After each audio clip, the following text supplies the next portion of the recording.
What's up, everyone? I'm at Levi Stadium. I'm indoors. I'm following Santa Clara guidelines, keeping my mask on. Hopefully you can hear me. I'm not allowed to do this outside before the game, so I'm in one of the places they've said I can sit. So it kind of looks like I'm sitting in front of the field, but I'm not. It's just a picture. Is it muted? You're just fine? All right. Okay. I mean, I wish I didn't have the mask on, but I don't want to get thrown out of this place. So I got a few things to talk about, starting with the backup quarterback. Nick Mullens went from starting to demoted to third string to re-promoted to number 2. I think that's good. I think that's a sign that Kyle Shanahan has come to his senses, because demoting Nick Mullens after one game seemed a little harsh. And I understand it. I mean, he was bad.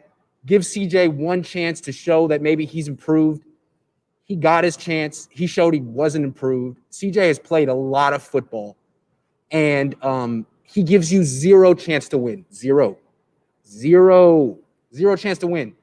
So by honestly evaluating CJ, demoting him, bringing up Nick Mullens, that tells me that Kyle Shanahan is more serious about winning this game than he's been in a while, which is good.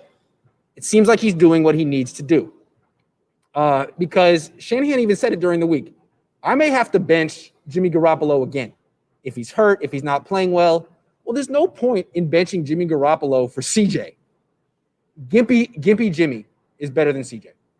I showed you that pass that CJ had last week where he had a clean pocket, all the time in the world, space to step into a throw. He had a 10-yard throw over the middle to Debo, and he one-hopped it. That's CJ for you. So enough of him. Good for Kyle being honest with himself, evaluating his quarterbacks and moving Nick Mullens up. That gives me confidence that Kyle's coaching to win. And anytime that CJ Beathard is active and on the field, I'm like, Kyle, are you really serious about that? Another person who's inactive, Dante Pettis. Is he ever going to be active again for the 49ers? I mean, now that Richie James is back, now that Debo Samuel's healthy, I don't see how Dante Pettis ever plays again unless someone gets hurt. So what is he doing here? I don't see how it helps your team, how it helps morale, how it helps your talent level to have a guy in the locker room on the roster who's just taking up space. He has a number, but he has no use on the team. I mean, I don't see why Dante Pettis is here. Couldn't they cut him and get someone better who actually could do something? Someone with a future? I don't see it.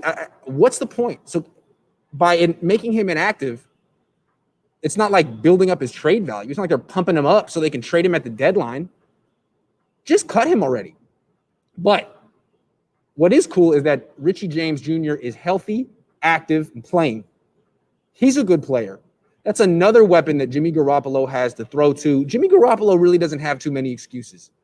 You know, you got a hurt ankle, fine. A lot of players are hurt. A lot of quarterbacks have done heroic things on bum ankles. Play through it.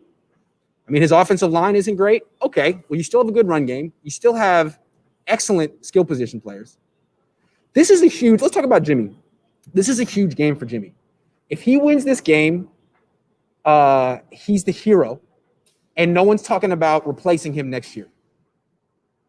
If he wins this game, he most likely is the starting quarterback of the 49ers in 2021. They may draft a guy.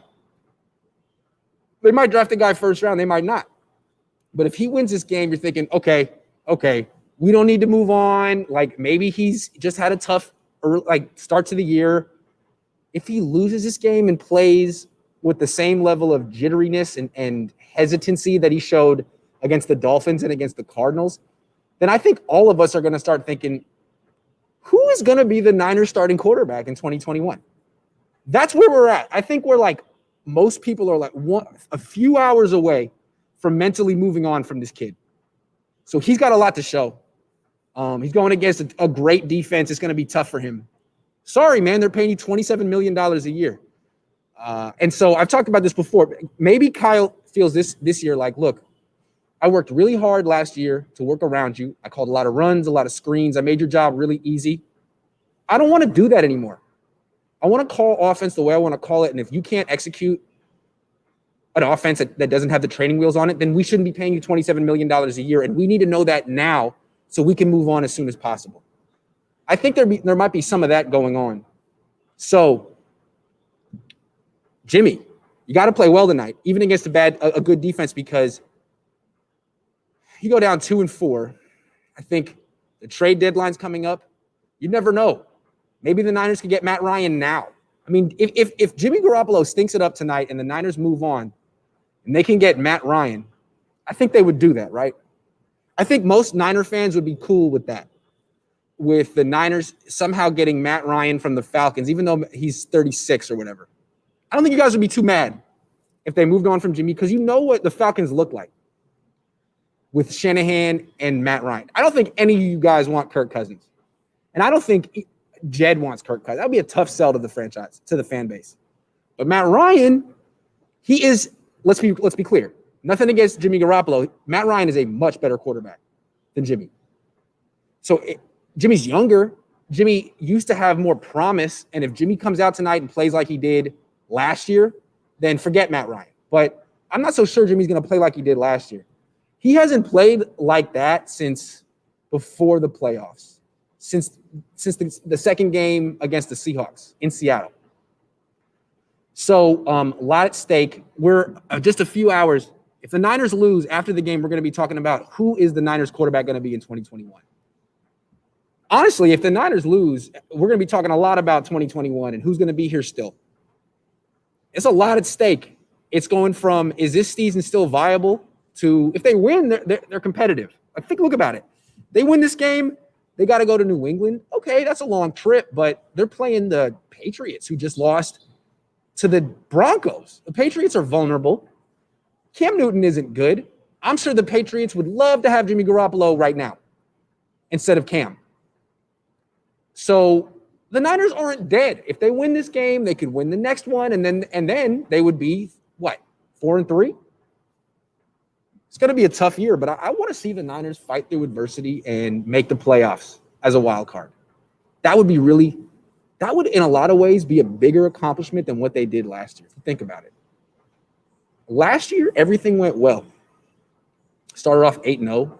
It was an accomplishment to go from 4-12 to 3-13, but it wasn't a real 4-12. They had a lot of injuries. Jimmy didn't play. Jimmy comes back. They also have Nick Bosa. The team is really stacked, and the Niners do a good job coaching it. But this year, I mean, Robert Saleh has no one.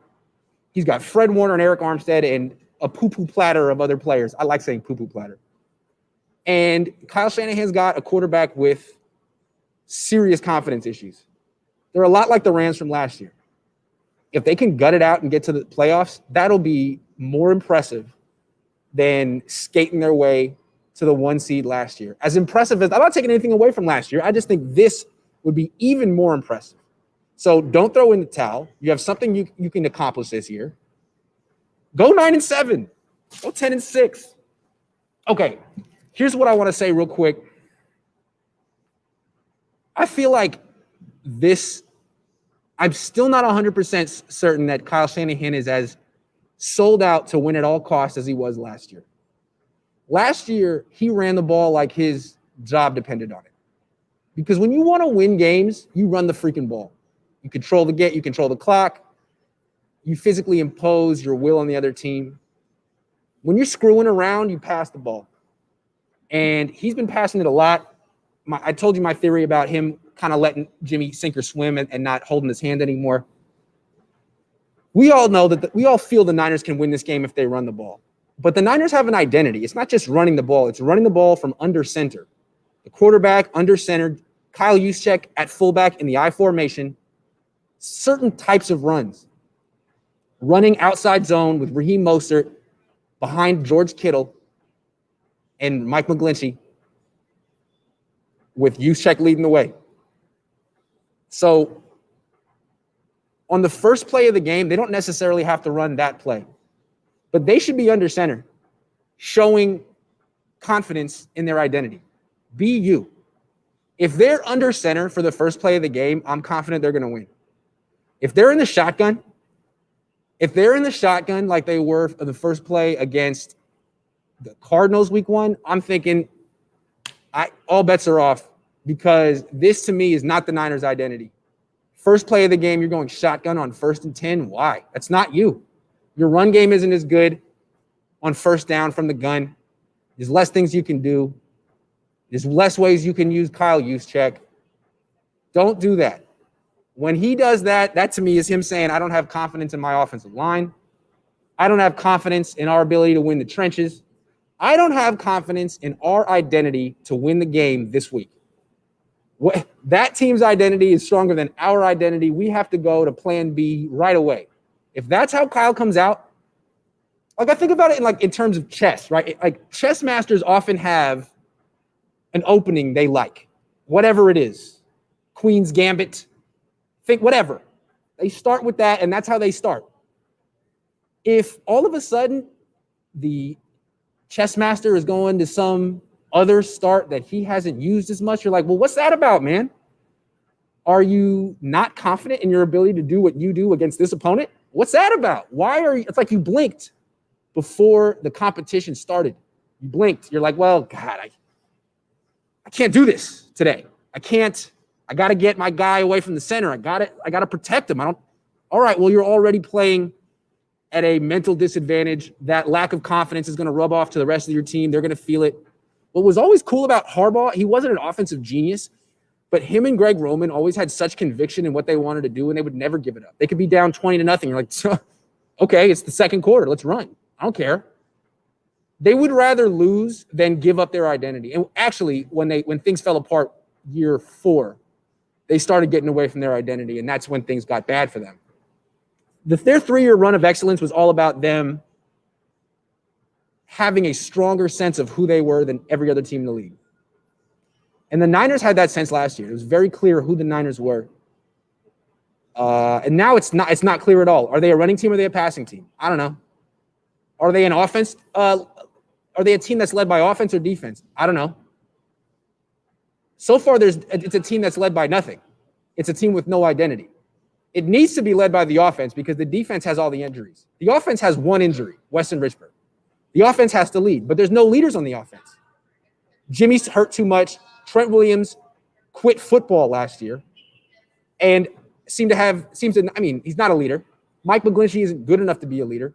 George Kittle's trying, but he's young. They have to establish their identity. Play one tonight. Play freaking one. So that's how I see that one.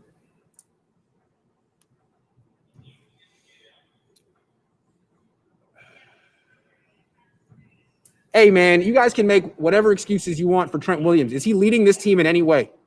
George Kittle is calling Joe Staley after games for advice on leadership. Trent Williams is in the 30s.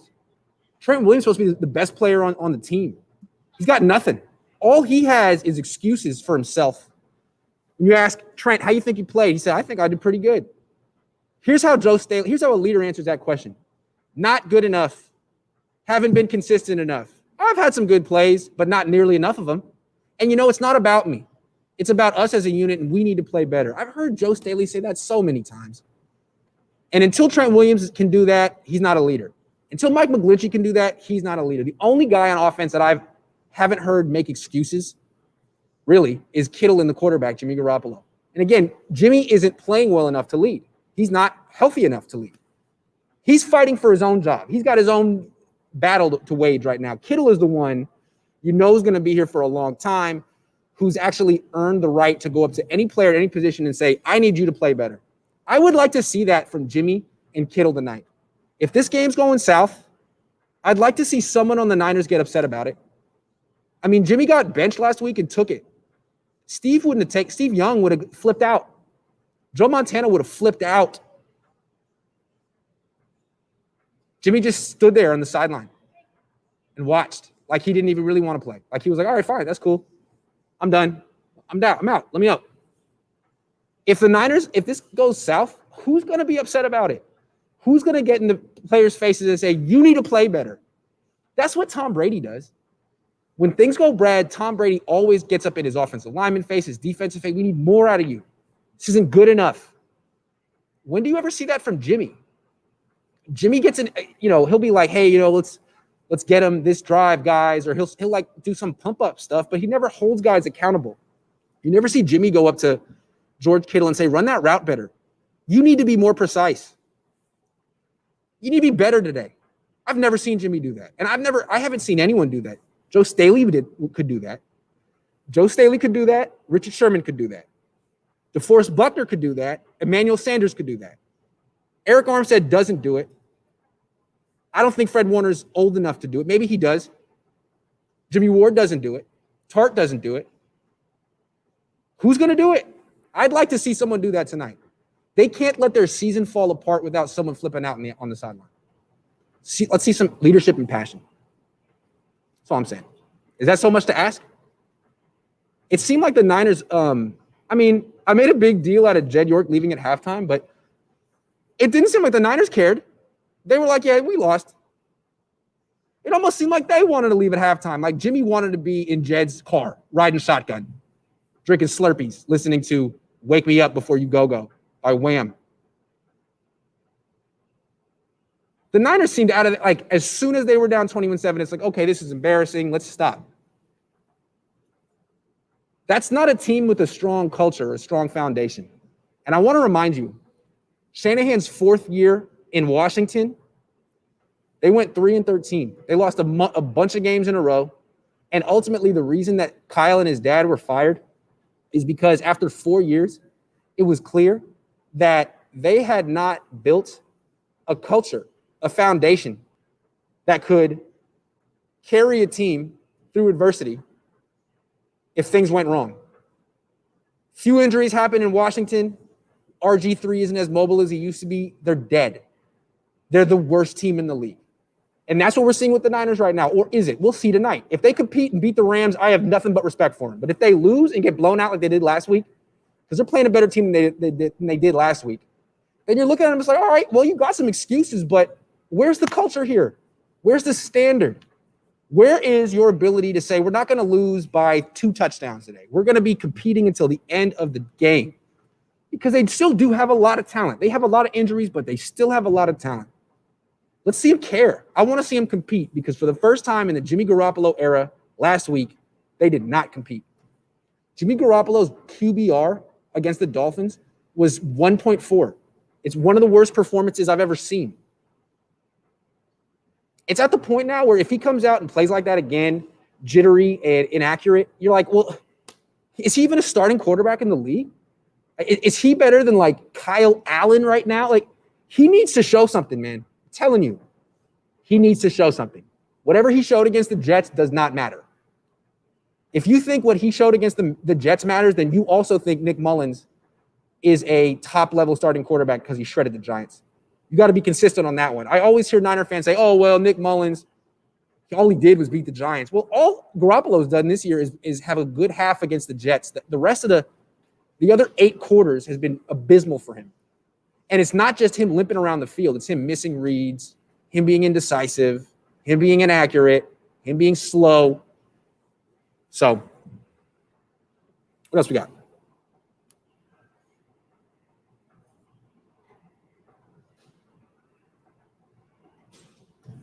Also, real quick, Tom Brady looks pretty good, huh? Isn't it kind of amazing that the Niners could have had Tom Brady and they were like, no, we're going to stick with what we got. Because even though Kyle Shanahan clearly doesn't trust Jimmy Garoppolo and only called 8 passes in the NFC Championship game, we just don't really feel confident enough to make the switch. I mean, geez. It's Tom freaking Brady. And to me, the thing that's crazy about it is that the Niners knew they should have got him, man. They knew that Jimmy was overrated. They knew that Kyle was propping him up. They probably decided that he couldn't win a Super Bowl. They had Tom asking to come here. And they didn't have the guts to do it. I would love to hear the story, man. I'd love to know why. I mean, who ultimately said don't pull the trigger on that? It's Tom Brady. It's Tom Brady. He might win the Super Bowl this year. Is Jimmy ever going to win a Super Bowl? Doesn't look like it. Anyway, sorry. Look, here's the thing. I know you guys feel like I'm being very negative toward Jimmy right now, and it's not fair. Only reason I'm talking like this is because Jimmy always watches my pregame live streams. It's known. He's a big fan. He likes all the criticism and my snarky tone because it's the inspiration and motivation he needs. So I'm just, hey, Jimmy, how you doing? I'm just telling Jimmy all the things he needs to hear so that he goes out and plays at the top of his ability like I know he can. So I'm just really coaching. This is called coaching. I told you guys last week the Niners needed to hire me. They haven't extended an offer yet. So this is pro bono work. Jimmy, if you want to send me a tip on YouTube, that's fine. I know you're making about $1 million a month. So, if you want to throw me a couple hundred thou wow, you know what I'm saying, a Benji and a half, you know what I'm saying, I would take it. But this is really,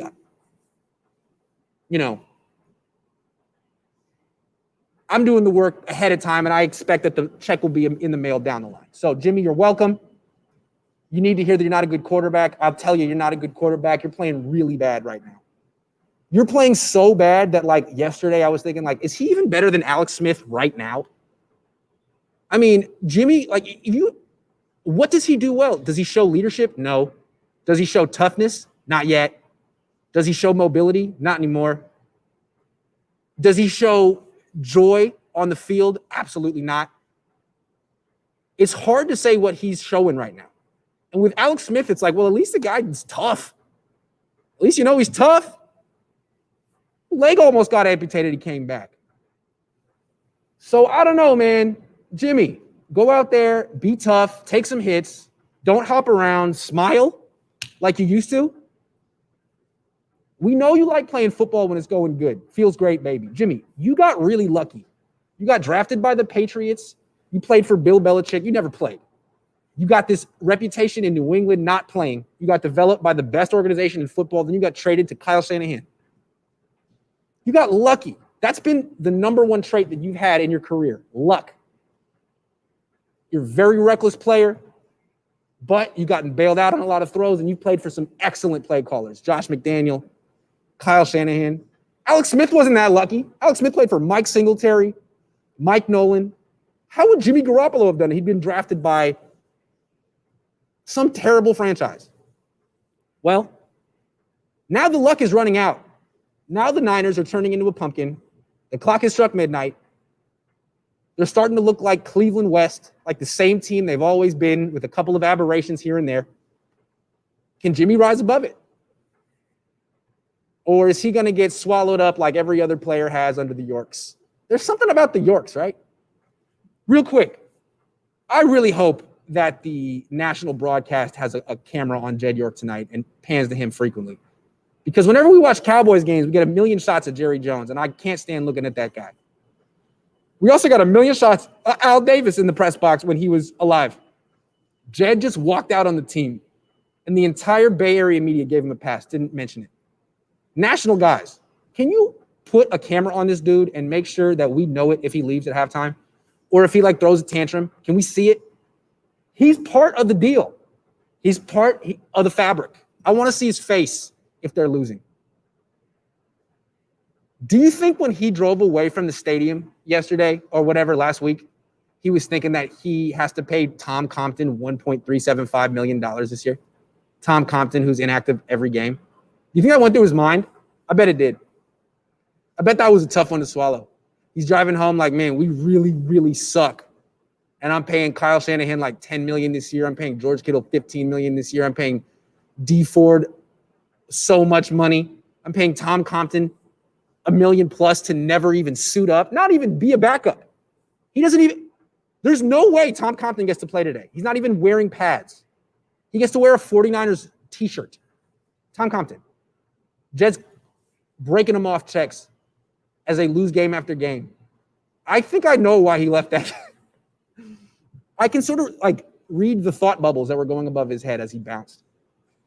Okay, this game starts in a half an hour. I'm going to go back to my seat in the press box and eat a sandwich, drink a Pepsi, get ready to watch the Niners pull off the upset of the week against the Rams. Check me out after the game. I'll have grades, and then I'll be back live for about an hour, ranting and raving. See you guys then. Love you. One love.